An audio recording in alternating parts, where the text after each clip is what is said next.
بسم اللہ الرحمن الرحیم۔ حیات ابراہیم آزمائشوں کی داستان 15ویں رکوع میں بیان کیا گیا کہ حضرت ابراہیم کو اللہ نے کئی محبتوں کے حوالے سے آزمایا۔ انہوں نے والدین کی محبت، گھر کی محبت، وطن کی محبت، قوم کی محبت، اولاد کی محبت، غرض ہر محبت کو اللہ کی محبت کے سامنے قربان کر دیا، یہاں تک کہ اپنے بیٹے کو بھی اللہ کے حکم پر قربان کرنے کے لیے تیار ہو گئے۔ اللہ نے انہیں انعام کے طور پر نوح انسانی کے لیے امام بنا دیا۔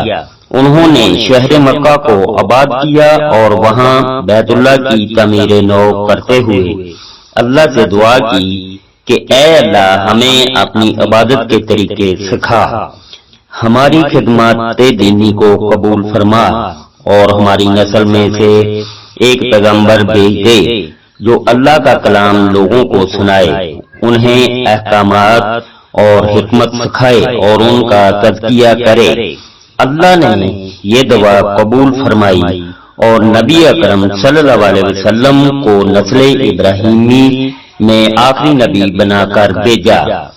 نبی اکرم صلی اللہ علیہ وسلم نے لوگوں کو آیات قرآنی سنائی۔ جو لوگ یہ آیات سن کر آپ صلی اللہ علیہ وسلم کے قریب آئے، آپ صلی اللہ علیہ وسلم نے قرآن کے ذریعے سے ان کے نفوس کا تزکیہ کیا، ان کے دلوں میں اللہ کی محبت، آخرت کی فکر اور شہادت کی تڑپ پیدا کی، پھر انہیں احکامات سنائے اور احکامات کی حکمت سکھائی۔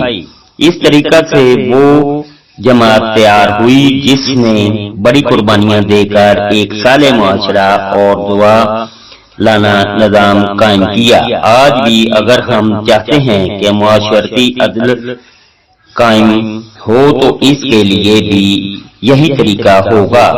قرآن کی دعوت کے ذریعے سے لوگوں کو جمع کیا جائے، ان کی تربیت اور تزکیہ کیا جائے، اس کے بعد وہ اللہ کے احکامات پر عمل کرنے اور عادلانہ نظام کے قیام کے حوالے سے ہر قسم کی قربانی دینے کو تیار ہوں گے۔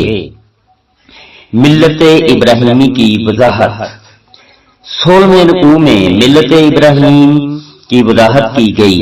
ملت ابراہیم یہ ہے کہ جیسے ہی اللہ کا حکم آئے فوراً اس کی تعمیل کی جائے۔ یہی روش ہر دانشمند انسان کو اختیار کرنی چاہیے۔ اہمیت نیک لوگوں کی راہ کی پیروی کی ہے، نہ کہ ان سے کسی نسلی تعلق کی، لہذا 2 مرتبہ اس رکوع میں بیان کیا گیا۔